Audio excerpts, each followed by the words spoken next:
Hey guys, what's up? It's Paul and welcome to today's video topic. If you're new here, my name is Paul Lajoie and I'm founder of Biz by Pro. And over the last 25 years, I've accumulated, bought, sold, operated over 20 businesses and accumulated a net worth of over $20 million. Top reasons why businesses fail. We got 13 of them for you. And I bet you as I read through these, I bet you I've made most of these. So you can get away with making a few of these. Just don't do all 13 at the same time or you're going to be in trouble. Big one, lack of cash flow management.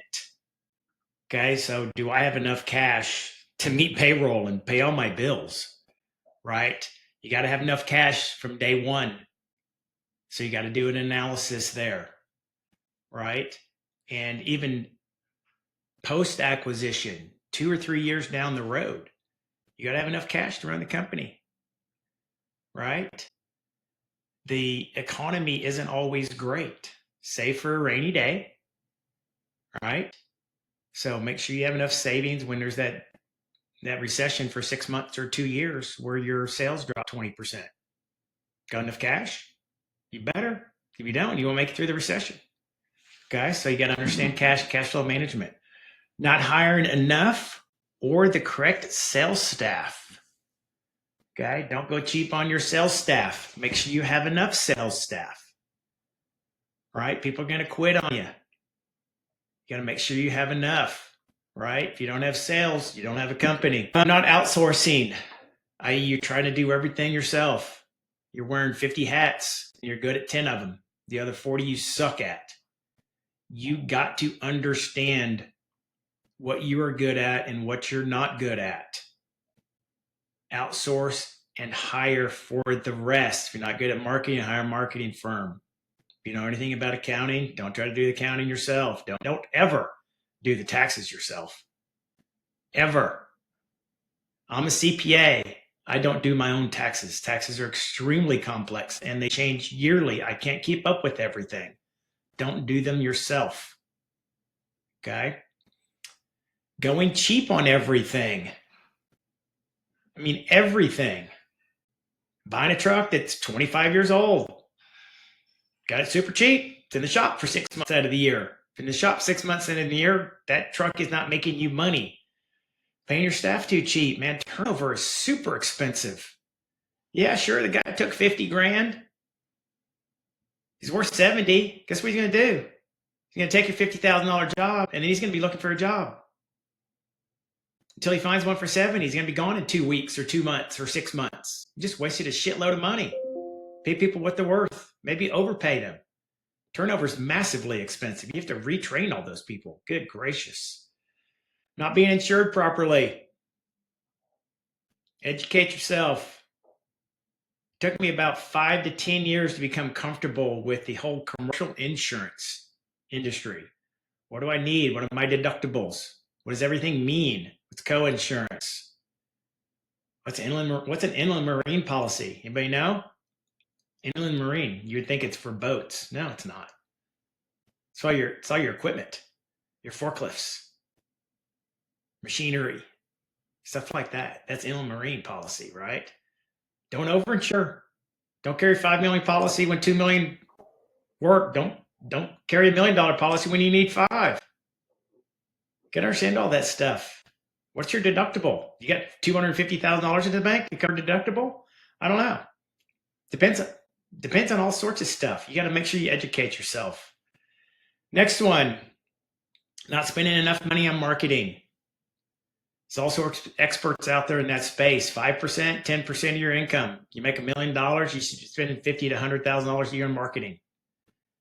If you're spending more than that, it's spending too much. If you're not spending that, you're not spending enough, right?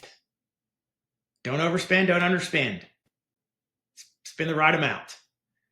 Not taking risk. Status quo will leave you behind. If you don't innovate, the lack of that innovation will kill you. Things changing. AI, big right now. Better get in front of it. What's your staff doing? What's your marketing doing? What's your technology doing? Embrace, take risk, move forward. Not understanding what your competitors are doing. If you don't educate yourself, you're going to die. What your competitors doing? What's the pricing? Are you right priced?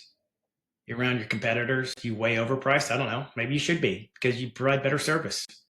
You provide better products, so you can be overpriced, right? And Mercedes versus a Toyota, it's a massive price difference there, but it's justified, right? Make sure you understand where you are in the space. Taking too big of an owner's salary. I don't care what your living expenses are. If your business makes 200 grand and your living expenses is 250, you're not paying yourself a $250,000 salary. Sorry. You better grow your company. You should be taking $150,000, not all on salary. That's a whole nother tape video to go over, right? You probably should be paying a $50,000 salary and $100,000 of distributions. But again, we'll get into that more detail later. Okay. I don't care what your living expenses are. You know who gets paid last in a small business? You do. Not preparing for the bad times. Okay, I remember this, God, great example. I had a buddy of mine who was a trim carpenter, baseboards, crown molding, cabinets, that sort of stuff. And I know I made more money than he did. But man, he spent it like it was his last day of life. He had a boat, he had a lake house, driving around a $100,000 truck. I'm driving around a $15,000 truck, and I don't have a lake house or a boat. And then, man, massive recession hit in 07 and 08. A lot of people's income went down 50%. I haven't heard from him since. I don't know what he's doing now. I don't know if he's selling used cars, or I don't know what he's doing, or working in the school cafeteria, but he ain't a trim carpenter anymore. He did not prepare for the bad times. He spent every single penny he made. Save for the rainy day. It's going to come, so prepare for it. Here's a big one, very controversial, providing benefits. You are a small business. You have 10 people, 20 people, 30 people. Don't think you're IBM. You do not need to provide benefits.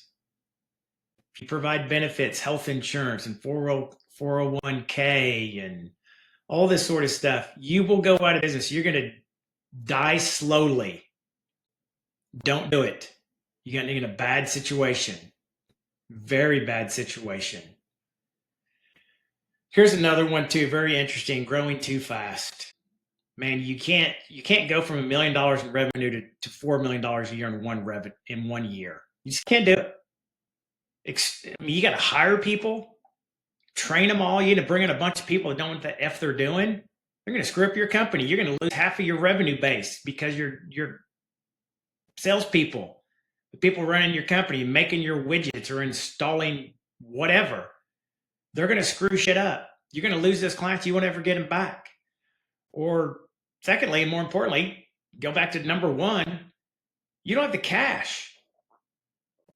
You're paying your people, you're buying your widgets, you're paying for insurance, you just shelled out another $100,000 to move to a bigger place. And guess what? You don't have any cash coming in. You better go get $500,000, $1 million, $2 million line of credit to finance that. If you don't, you're gonna go out of business. That may be the number one reason why people go out of business is they grow too fast. Okay, you can do it. You can go from 1 to 4. Better know what the hell you're doing. Here's another one that's really bad. Buying too much shit on debt.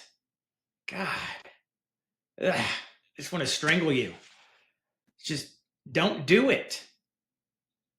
You got to know what you're doing. You got to understand. You just can't go buy $150 or $250 or $500,000 worth of equipment on debt, and you don't have any sales to justify that purchase yet. Right? Slow growth. Let's go. I mean, unless you just signed a contract for $5 million, boom, go buy some shit on debt. But most people are like, oh, I'm going to grow and I'm just going to buy a bunch of shit on debt and the revenue customers come in later. No, won't do it. I just went over 13 reasons why small businesses fail. Man, you better know what you're doing. Record this video, keep it, reference it every 90 days, see which ones you're making, stop them, adjust, pivot. Welcome. I appreciate you're here. Let's dive into the next topic at hand. And I love your comments afterwards. Thanks. I hope you enjoyed the video. If you want to learn more about how to acquire a small business and really transform your life and create generational wealth, and you want to talk to me directly about how to do this, click the link below in the description.